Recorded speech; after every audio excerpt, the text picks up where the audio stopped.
Isang malaking lindol ang yumanig sa Philippine boxing scene matapos magpiwatig ang Olympic bronze medalist at ngayon ay ganap na boxing promoter na si Yumir Marcial.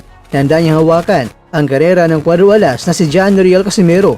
Nagsimula ang lahat sa isang viral Facebook post na kung saan ibinahagi ang larawan ni Marcial at Casimero na may simpleng caption na promoter at boxer. Hindi nagtagal, mismong si Marcial ang nag-iwan ng komento na nagpasiklab sa hinalan ng mga fans. "Let's go tol, promote kita sa Zamboanga City," ani ni Marcial. At agad naman na sumagot ang dating 3-division world champion na si Casimero at sinabi niya na "Oh yeah, let's go brother."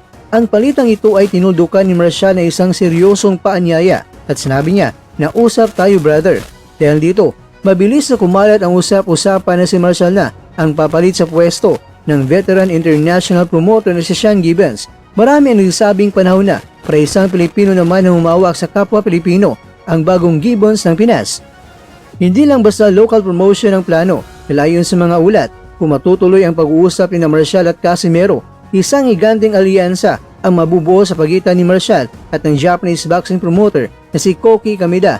Layunin na pagsasanib pwersang ito na mabigyan si Casimero ng world-class na laban na matagal na ipinagkait sa kanya. Narito ang mga puntong inaasahan sa big plans na ito. Una, Zamboanga Homecoming, isang blockbuster fight para kay Casimero